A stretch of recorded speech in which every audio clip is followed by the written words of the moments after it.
Hey there, silver pourers. Any Scrap Sterling here, and today I'd like to go through some of my silver pours. These are pours that I've done in the last, year to year and a half, maybe 2 years.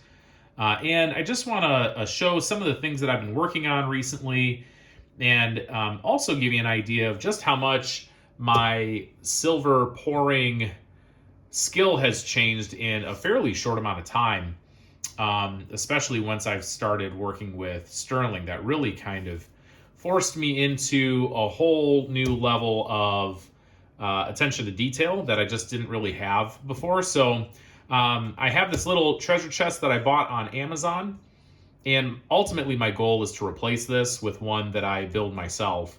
But that's a project that's going to take some time, and especially because I'm not super skillful as it relates to woodworking, so I kind of feel like you either need to do one of two things. You either need to be really skillful and it won't take a lot of time, or be not so skillful but it'll take a long time. So I fall into that second category. So long term, I'd like to do that.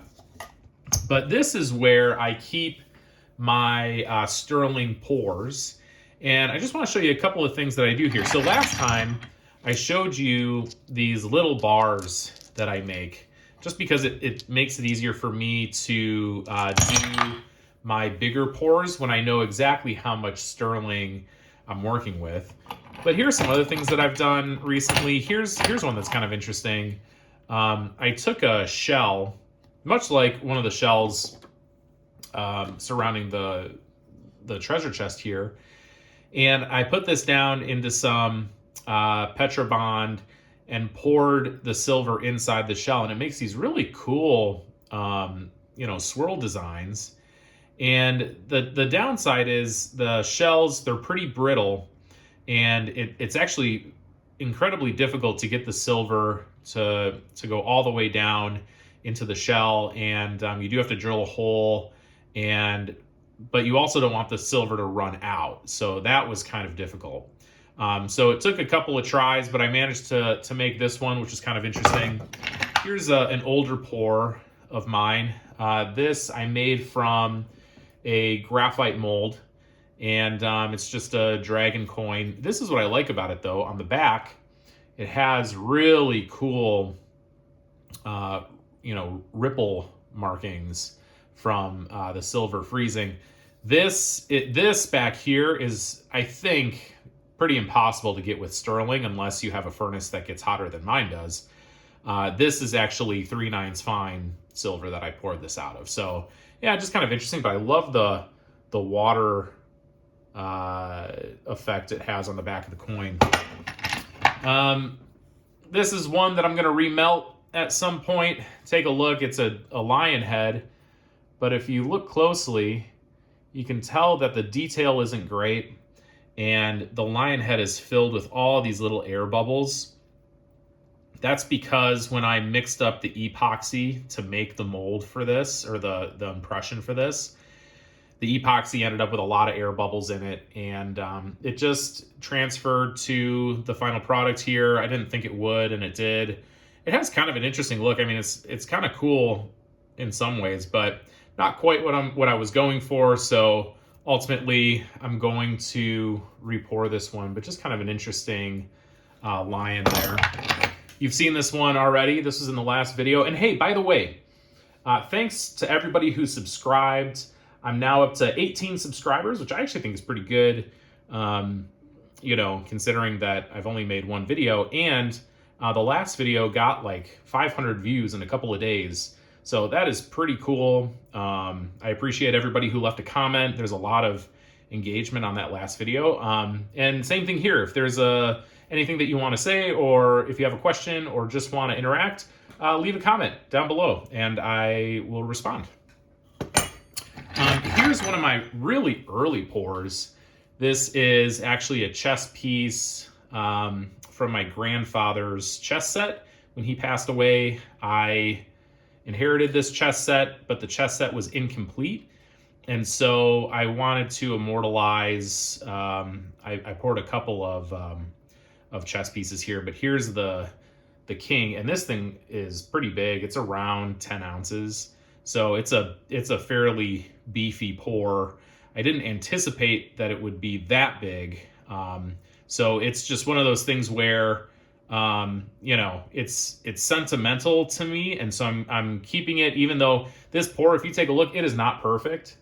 There's lots of pitting on the side there, lots of pitting on the back, but at the same time, it was one of my early pours, and so it means a lot to me for that reason, and it means a lot to me just because of the connection to my grandfather. So here's what I did last weekend. I poured a seashell. So I took just half a seashell, pressed it into some Petrobond, and poured that. This thing's pretty heavy too. This thing weighs, I think, 3 or 4 ounces. This is another graphite mold pour, another dragon. That was an earlier one. Here's another chess piece from that same set. It's the queen. So yeah, and these pours aren't perfect. They're just kind of, interesting to me. This one's kind of fun. So this is, oops, let me turn around. This is a little figure from a game that I found called Keys to the Kingdom, or Keys to the Kingdom, I think is what it's called. And there are these little figurines inside that game, and this was one of them. And I decided that I would pour it out of sterling silver. You can even see, I've left this behind. I should probably clean this up. You can see where I had the sprue from the pour, but this came out pretty well.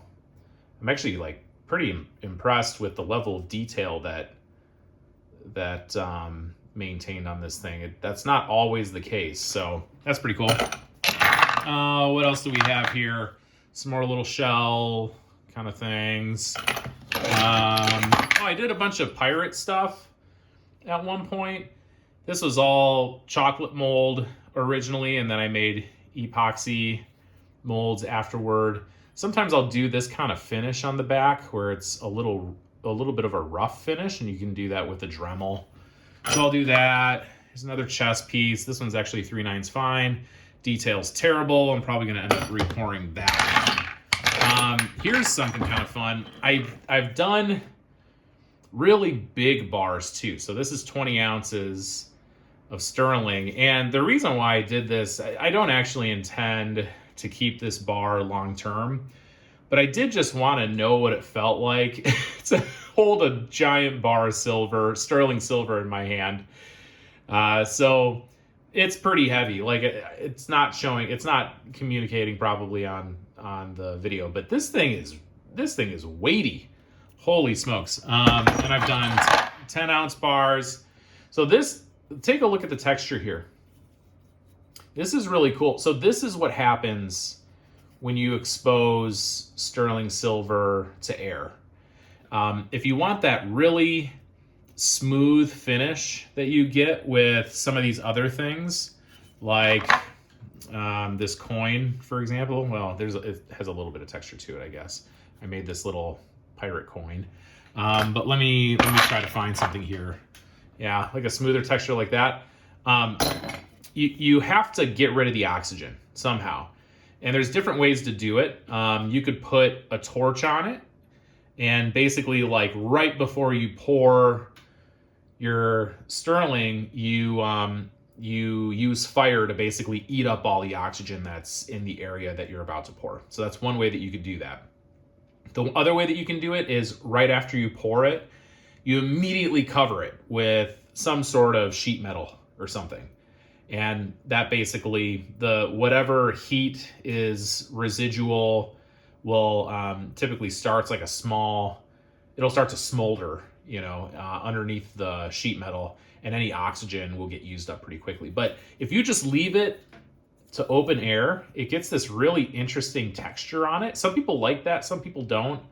I'm kind of like, if it shows up uniform like this, I kind of like it. But if it's less so, then I kind of don't. So I either go all out. I mean, these really big pours like this, you can get this effect. If it's a smaller pore, I tend to try to snuff out the oxygen pretty quickly so that it can't do this. So, and then I tried to do kind of like a hammered finish on the back because it was a little pitted, and I thought that might hide some of the pitting. I don't think it actually did, but you know, just experimenting a little bit with different things. I used to have 2 of these, but I melted one of them down to make some of these other things.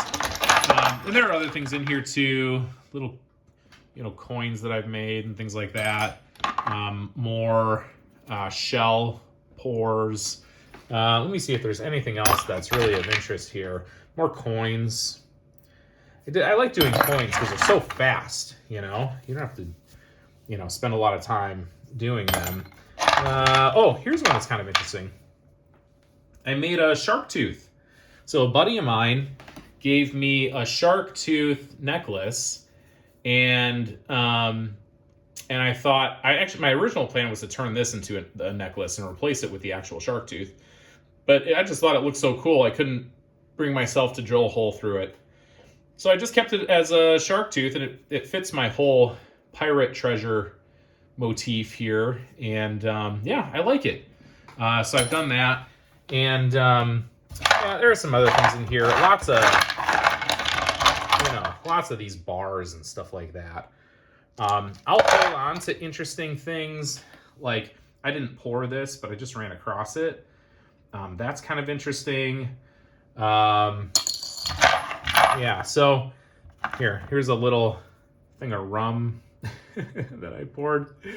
So I like anything that falls into the category of like pirate or dragon or anything that has family sentimental value. That's kind of what I tend to move towards. So these are the things that I've poured in the last, you know, year and a half ish, and I have pretty big plans this upcoming year to do a lot more pours. I have a ton of sterling to work through, and in fact, I got a shipment of sterling today, maybe I'll go through that in the next video and show you the things that showed up, because some of it, man, some of the quote unquote scrap jewelry that showed up today, it is not scrap. Like, it is like nice wearable jewelry.